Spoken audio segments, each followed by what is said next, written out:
Hey guys, PJ here, back with Exotic Car Hacks, and I am here today announcing my new Aventador S. It starts with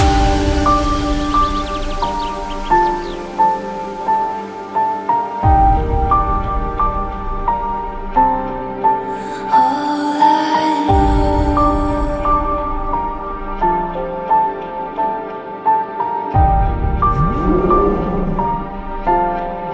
So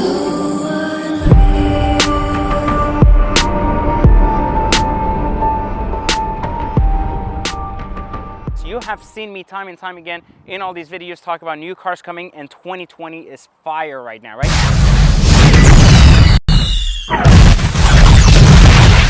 This Aventador S is actually the latest addition to my little car collection, and we are going to not only take a look at it, but we are going to have a discussion about how is the Aventador S compare to the Aventador itself. So if you're ready to see this no peasant allowed, fuck you spec, incredible Aventador, this is your chance. Come over and let's take a look at it. Here, first off, you can see that there's a carbon lip right here. Just this lip alone is worth more than a peasant's BMW 3 Series.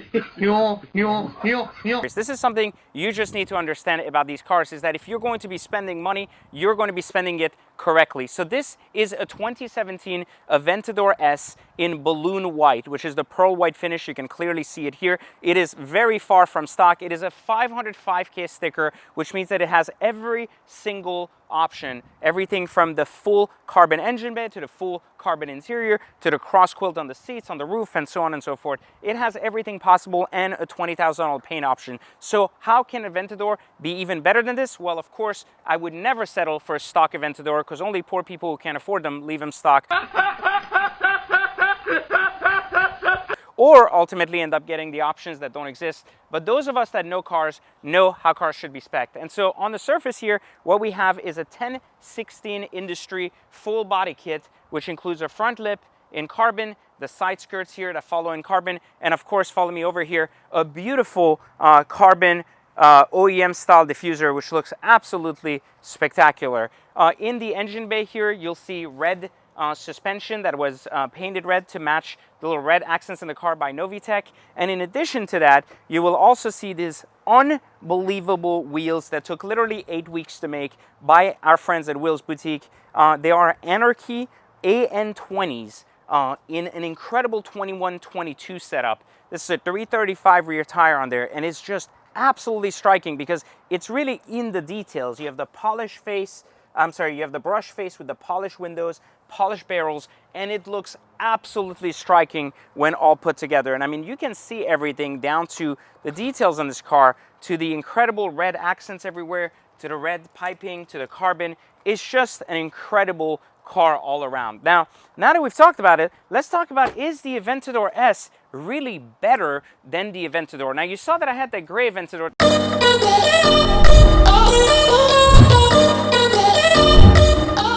Made some really good money on, and a lot of you guys really liked the Aventador video. But with the Aventador S, there's a couple of changes that really make sense. So first off, you get the same interface that you get with the Performante. So you get the digital dash instead of the analog dash, which is really good.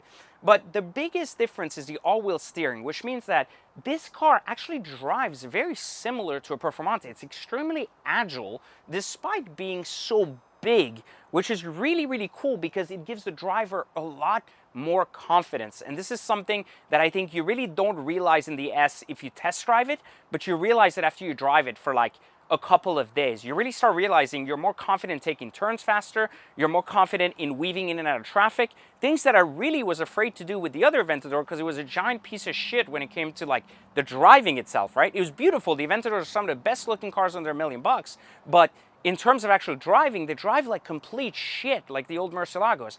Except that these new Aventador S's, they handle amazing, but they're plagued by the same shitty issue, which is really that the car is still stuck with a single clutch transmission, which means very choppy shifts that we didn't have on the old Roadster because it had a Novitec TCU upgrade, which did, you know, somewhat alleviate that a little bit, which we can do here. We just haven't decided to do yet because the car's still under warranty, and I just didn't want to mess with any of that stuff just yet. So outside of that, you know, one of the key differences outside of just the steering and of course the the digital gauges is really the fit and finish quality. And I think part of that is not really the fit and finish, but really the fact that it's just newer. And a lot of the older Lamborghinis are now starting to show their age regardless of how nice the interiors look when they were new. And I think we can see this in the S's with the new cross-stitching patterns, the piping options. It just gives it a much more refined, expensive, and exciting look. And really a very good look at that, because I really, really enjoy the S in terms of like the aesthetics of how they've raised the bar in taking what worked in the Aventador, tweaking what didn't work, and really getting it up. And while the SCT, the single clutch transmission, while we know is a plague to this car, and we understand why Lamborghini does it, because they've said time and time again that with the design of the engine, it would be impossible to put a dual clutch in it. It's not a cost thing, it's just impossible for them to do that without redesigning the way the car sits. And at which point, when they redesign the Aventador, they will do that, but they may lose the V12. So there's a lot of reasons why they couldn't do this in these cars, but I think that the S is a significant improvement over the old SV, as well as a huge significant improvement over the old Aventador. And while I loved my 15 Roadster, which I still think is better value for the money, you can now pick up a 17 coupe like this with very low miles, almost 200K off of sticker, at the same price as you can pick up an old body non-S Roadster, which is a really good deal if you ask me, because this is a newer car under warranty, and this is the best example of one, super, super loaded. So the question remains, would you buy an Aventador S over an Aventador non-S? So reality is yes, it's just a better, newer car. Why wouldn't you? Now, on the other hand, from a money standpoint, if you're not itching for a Roadster, then the S Coupe is just an incredible opportunity at the same dollar. But if you are itching for a Roadster, the S Roadster is still highly overpriced and will continue to depreciate in the next couple of months. So keep an eye out on that, but do not buy one now. And so, when you're looking at buying an Aventador, make sure you check out my other buyer's guide on Aventadors that was previous to that. They'll tell you what to look for or not. But some of the must-have options on the S, from my perspective, are just two basic things. The first one is you don't want the center lock wheels. I love center lock wheels, and I think they look great. The reason you don't want them on this car is because it will limit your wheel option choices, especially on the used market.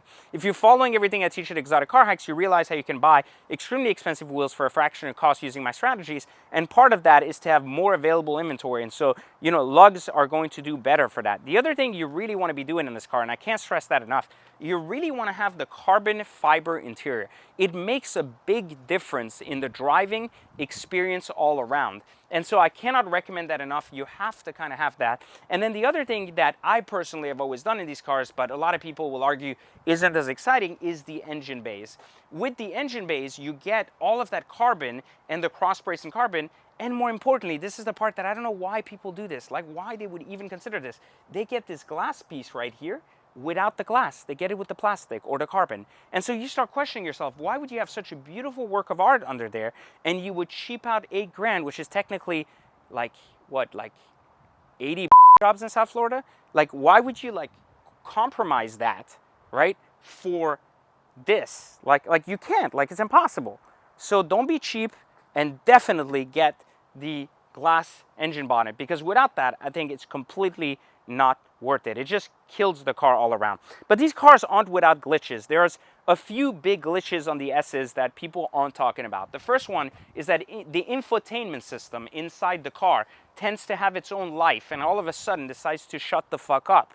It's like a really bad girlfriend or something that just, for no reason suddenly doesn't want to talk to you because you've done something wrong. But she, something's wrong, but she doesn't want to tell you why. And that's what kind of happens in the middle randomly, which is really bizarre. The other thing is that there's a recall on these cars now because the transmissions are known to go into neutral. And I know a lot of people will say, well, Aventadors always go in neutral at lights just like the other E-Gear cars, but that's not what we're talking about. Imagine you're driving 70 miles an hour and your shit goes to neutral. That's not okay. There's a recall on that can be fixed, and that will make a difference on the car. So if you're going to buy an Aventador, just remember, colors matter, options matter, and don't get cheap doing it. Hopefully you've enjoyed my review, and you're going to see a lot more of this car out there. I wish I would have done a really stock video to show you how cheap and shitty it looked. I was so afraid when I first bought this car because I was like, fuck, I sold my 15 Roadster. Then I said, I'm not going to sell it. The deal fell through, and I decided to keep both the Roadster and the Coupe, and I said, fuck it, I'm going to have two Aventadors. And then I decided, no, I'm not going to have Aventadors. Why the fuck would I want two Aventadors? It's stupid. And then I decided all of a sudden, you know what? I'm just going to modify this and sell the Roadster. So I sold the Roadster, put a lot of money into this, and I think it just looks absolutely spectacular. I think it's an absolute work of art. I don't think I've ever built a prettier and cleaner Aventador. I just think it's spectacular. Like I can't get enough of the design and the beauty of it. I really, really love it. And I hope you do too. So leave me some comments if you love the car, if you love the modifications, if you love what's done to it. Let me know what you think at the bottom. Make sure to subscribe, like this video. I have a lot more sick content coming for you guys that you need to understand. Some really, really sick shit about exotic cars. We're also going to be doing some really good, awesome collaborations with WinVicky this year. So you're going to see me on there talking about exotic cars. So make sure you check that out too. But listen, 2020 is going to be fire. Hopefully you guys have an incredible new year. And make sure you leave me a comment on this car. Like the video, subscribe, and I'll catch you on the next one. So hard and got so far, but in the end, it doesn't even matter.